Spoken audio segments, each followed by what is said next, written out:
আসসালামু আলাইকুম। আশা করি আল্লাহ রাব্বুল আলামিনের অশেষ মেহেরবানি ও দয়ায় আপনারা সকলে ভালো আছেন। রমজান দরজায় কড়া নাড়ছে। নতুন চাঁদ উঠবে, সময় বদলাবে, কিন্তু আমাদের হৃদয় কি বদলাবে?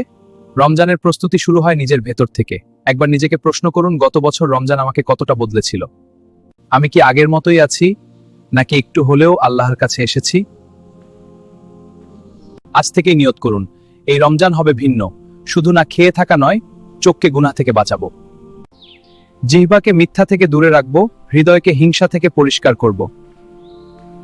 যদি 5 ওয়াক্ত নামাজে গাফিলতি থাকে, এখন থেকেই ঠিক করুন, রমজানে হঠাৎ বদলানো কঠিন। তাই আজ থেকেই ছোট ছোট পদক্ষেপ নিন। আজকের 1 রাকাত নামাজই হতে পারে আপনার পরিবর্তনের শুরু।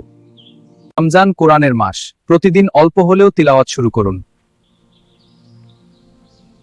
হয়তো মাত্র 5 মিনিট, কিন্তু সেই 5 মিনিটই আপনার হৃদয়ে আলো জ্বালাতে পারে। যাদের সাথে সম্পর্ক খারাপ, তাদের ক্ষমা করে দিন, কারণ পরিষ্কার হৃদয় নিয়েই রমজান সবচেয়ে সুন্দর হয়। হে আল্লাহ, আমাকে এমন বানিয়ে দিন যেন এই রমজান আমার জীবনের সেরা রমজান হয়। এখন থেকেই ছোট ছোট দান শুরু করুন। একটা হাসি, একটা ভালো কথা, কারো সাহায্য, এগুলোই রমজানের আসল প্রস্তুতি। হয়তো আমরা জানি না এই রমজান আমাদের জীবনের শেষ রমজান কিনা। আজ থেকেই নিজেকে বদলাই, কারণ যে হৃদয় রমজানের জন্য প্রস্তুত হয়, আল্লাহ সেই হৃদয়কে কখনো ফিরিয়ে দেন না।